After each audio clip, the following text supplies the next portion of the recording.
May paawa po kayungan. Kumusta ko po? Mayag mo naman po. Kaswero po dahil tao. Hindi pong ibangin kita mong ginigabak. Dito pong sanay sa pagdasal ng banal na rosaryo.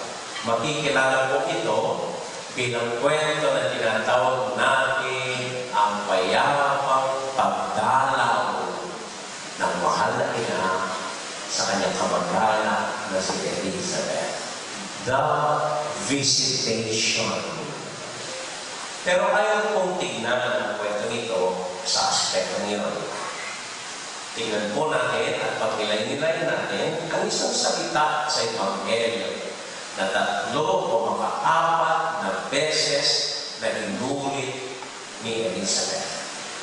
Nang batiin niya at i-welcome niya si Maria, at yung beses niya binanggit niya ang mapalad ka. Mapalad ka, Maria, karisab ng babay. Mapalad ka imbunga ni nga tiyan mo. Mapalad ka uling panwalan na may pagtutulog ing Ama ng Diyos na sinabi niya. Mapalad ka, maswerte ka, blessed are you.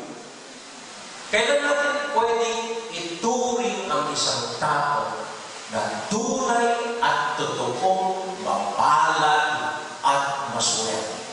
At kailan natin pwedeng sabihin na tayo mismo ay isang mapalad at maswerteng tao? O baka hindi na natin nararamdaman yun o nafe-feel yun sa dami ng gastos at mga ginagawa sa buhay natin. Ay, ako, kung mapaalad ka. Bago sinabi na mahal namin ni Elizabeth kay Maria na mapalad ka, I believe she was addressing all of us. Ngayong panahon ng Pasko, mapalad tayo.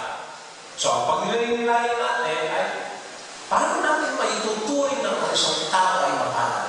Paano natin makikita at mararanasan sa buhay natin na tayo mismo ay mapalad?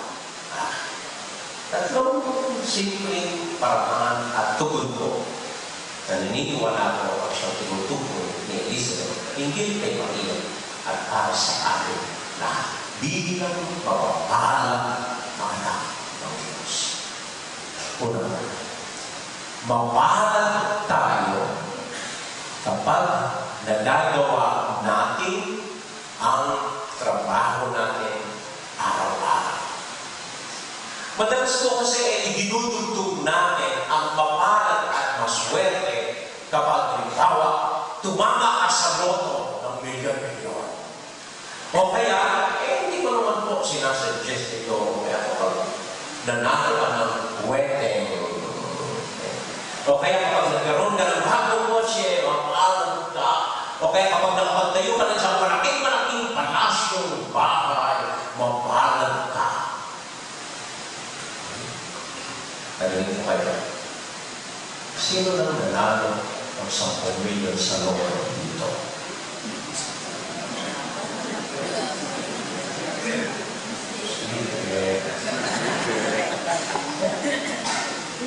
At sa mga siguro tumatayo ng wedding dito, sa dami ng 3 beses, ilang araw-araw kayong tumataya, ilang beses na kayong nanalo.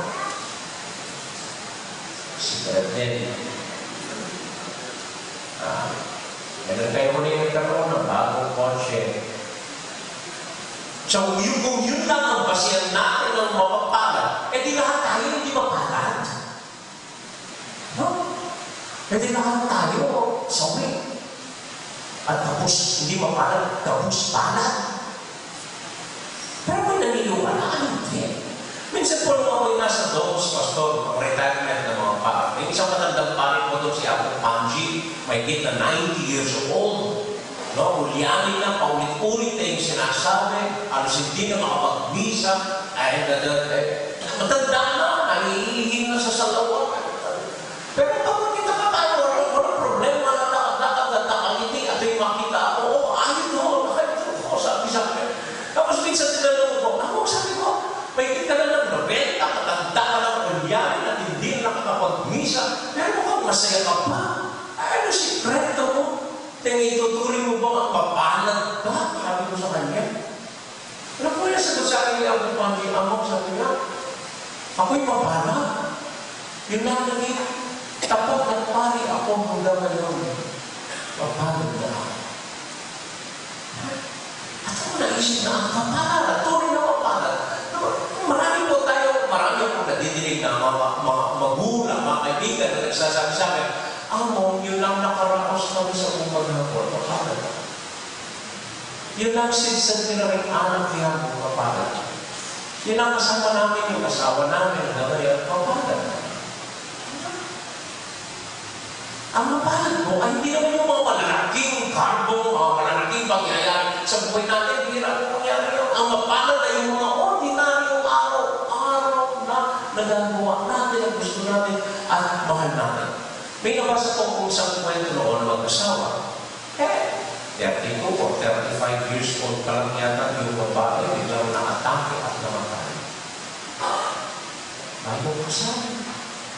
So, pagkatapos ng buwan, pagkatapos mailibing yung babae, itong lalaki ay umakyat sa kwarto nila at sinimulang ayusin yung gamit ng kanyang asawa upang magsasimami at ibigay sa kanyang kapatid, kapag-gamit. At habang inaayos niya ang gamit ng kanyang asawa, bigla siya nakita ko nakamusupunta. At nung binuksan niya, nakita niya napakaganda at napakamahal na damit. Tinignan niya, may nahulog ng maliit na sulat at sa damit, nakalagay sa sulat, isusunod ko sa 40th birthday ko. Biglang nakiyak itong lalaki at inihagis yung damit sa sulok ng kwarto. Bakit kailangan pang maghintay kapag 40 na siya? Kung sinuot lang ito, lumay pa siya, nakita kung saan nakagala, maganda at kabagay sa kanyang damit na ito. Hindi na dumating yung 40, nakatake ng 32. Minsan tinuturing natin na mapalad kapag birthday tayo. Mapalad tayo nung ikinasal tayo. Mapalad tayo pag nag-graduate tayo. Yung birthday once a year lang Di ibig mo sabihin, mapalad ka once a year lang. Yung kasal, it happens every 25 years. Maulit yun, pag 50 years ka na. Ibig sabihin mo, mapalad ka every 25 years lang. Hindi. Si Maria at Elizabeth, mapalad sila dahil nadalaw nila ang isa't isa. Mapalad sila dahil nag-greet nila ang isa't isa. Mapalad sila dahil kinilaan nila ang grasya sa isa't isa. Mapalad sila dahil napunti sila. Mapalad sila dahil magkasama sila sa loob ng 3 buwan. Mapalad sila dun sa ordinaryong araw na yun na nagkita sila. Simple, ordinaryong araw. Noong huling linggo po sa pag-aaral ko sa Tagaytay, may isang araw na umalis lahat ang mga directors namin. Umalis lahat ang mga kasamahan namin sa bahay. Tapos yung mga kasabay namin pare na nag-aaral din doon sa iba't ibang module at iba't ibang pag-aaral, nagsiuwian na lahat. At kami lang, 6 na talaga mag-aaral doon, ang habang panahon, naiwan. Ang laki na pipok ng building, 3-4 floors na mahaba. At kami 6 lang ang naiwan. At nung gabi, tahimik na habang kami kumakain. Ay, napakalungkot. Bigla ko kumanta ng isang long-playing album. Simulan ko sa Jesus Christ Superstar. Every time I look at you, tapos mo, natapos yung long-playing, nagkataon yung isang kaklase ko, anong din niya? At sumabay siya, kumantang sumusunod naman yung iba. At pagkatapos ng long-playing ng Jesus Christ Superstar, pupunta ko sa long-playing ng Sound of Music. And after a while, pumunta kami sa long-playing ng mga 1960s, patandaan ng kanta. Ay isang oras kumeta kami, kumakanta, sumisigaw, pinupuno kami ng building. Hanggang nagpagod kami. At sumari ko yung karanasan, yung ordinary yung karanasan na yun. Isang karanasan na napakapalad. Palad ay yung nagawa ordinaryong araw at bagay at trabaho sa buhay mo. Amen? Amen. Mapalad tayo. Ikalawa po, mapalad ka, sabi ni Elizabeth, mapalad ka, mapalad din bunga ng atyan mo. Mapalad ang magiging bunga na nasa sinapupunan mo. Ako'y mahilig magtanim. Kasi po niya, pwede ko lang ibahin ang lahat ng sinento dito at magtatanim ako. At madalang mahilig po ako magtanim yung mga nagbubungang bunga. Nung ako'y nasa paligid, nung ako'y nasa magalang, dahil medyo malawak po yung lupa kung saan pwede magtanim at talagang pinuno ng mga anito, chico, bangga, langka, lalo na po, mahilig po sa dami-dami puno ng langka.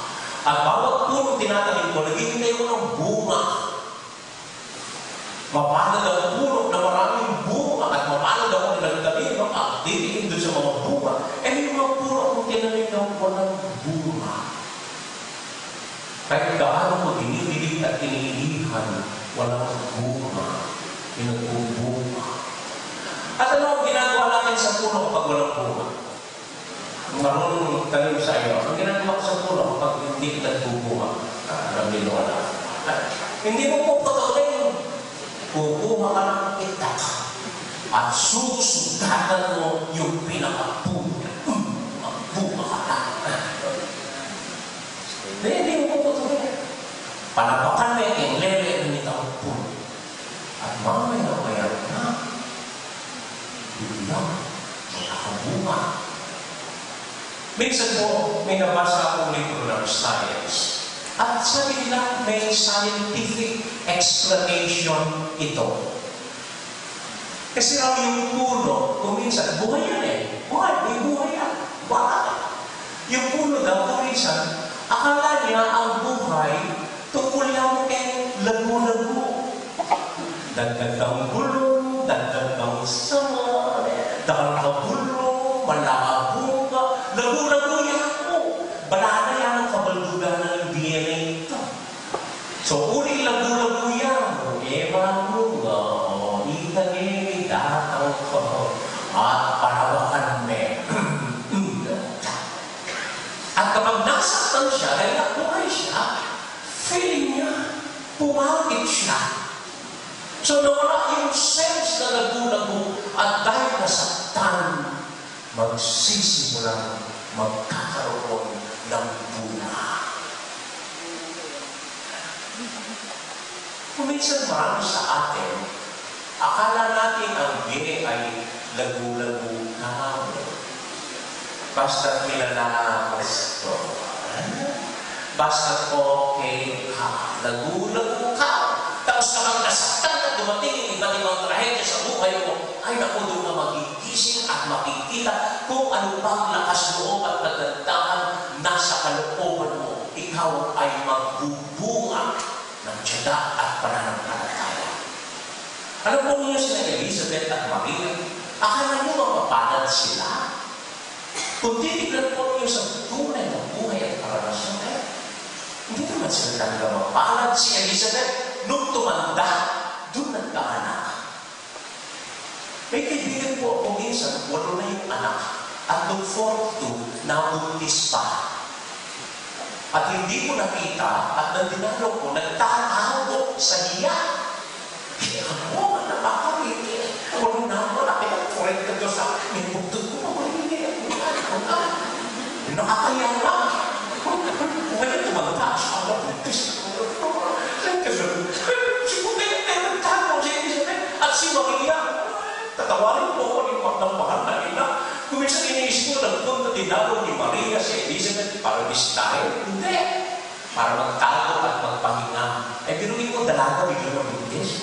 Ano lang sasabihin ni Jose? Ano sasabihin ng mga kapitbahay?